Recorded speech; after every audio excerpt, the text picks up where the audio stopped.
Hence loathed melancholy of Cerberus in blackest midnight born, in Stygian cave forlorn, mongst horrid shapes and shrieks and sights unholy. Find out some uncouth cell, where brooding darkness spreads his jealous wings, and the night raven sings. There, under ebon shades and low-browed rocks, as ragged as thy locks, in dark Cimmerian desert ever dwell.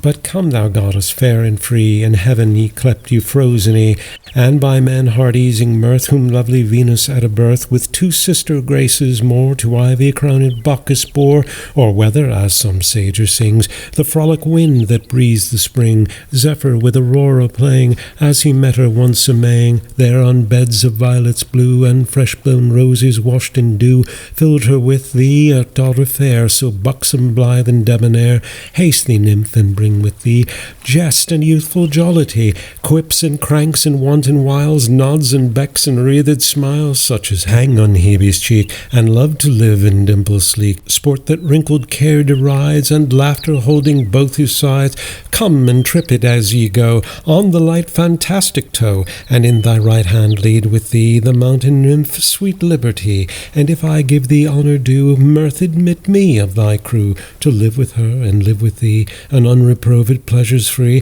to hear the lark begin his flight, and singing startle the dull night from his watchtower in the skies, till the dappled dawn doth rise, then to come in spite of sorrow, and at my window bid good morrow, through the sweet briar or the vine, or the twisted eglantine, while the cock with lively din scatters the rear of darkness thin, and to the stack or to the barn door stoutly struts his dames before, oft listening how the hounds and horn clearly rouse the slumbering morn, while the ploughman near at hand whistles o'er the furrowed land, and the milkmaid singeth blithe, and the mower whets his scythe, and every shepherd tells his tale under the hawthorn in the dale.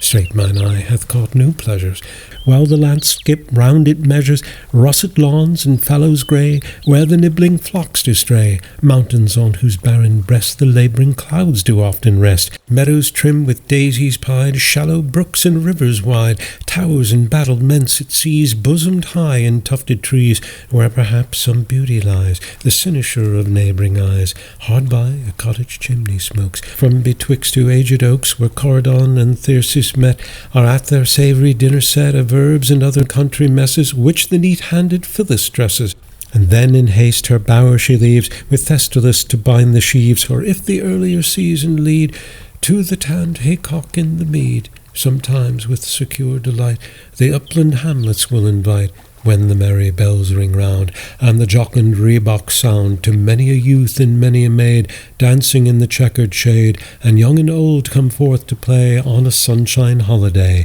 till the livelong daylight fail, then to the spicy nut-brown ale, with stories told of many a feat, how Fairy Mab the junkets eat. She was pinched and pulled, she said, and he by friar's lantern led, tells how the drudging goblin sweat, to earn his cream bowl duly set, when in one night, ere glimpse of morn, his shadowy flail hath threshed the corn, that 10 day labourers could not end. Then lies him down the lubber fen, and stretched out all the chimney's length, basks in the fire his hairy strength, and cropful out of doors he flings, ere the first cock his matin rings. Thus don the tales to bed they creep, by whispering winds soon lulled asleep. Towered cities please us then, and the busy hum of men, where throngs of knights and barons bold, and weeds of peace high triumphs hold, with store of ladies whose bright eyes rain influence and judge the prize of wit or arms, while both contend to win her grace whom all commend.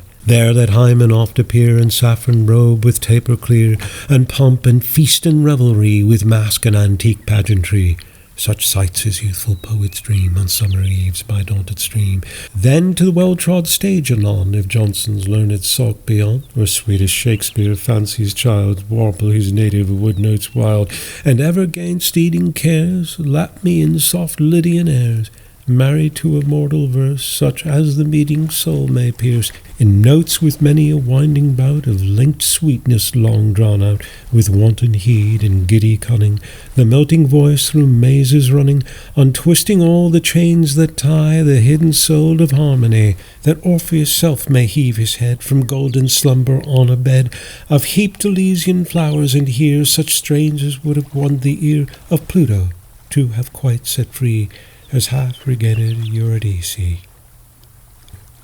These delights, if thou canst give, mirth with thee, I mean to live.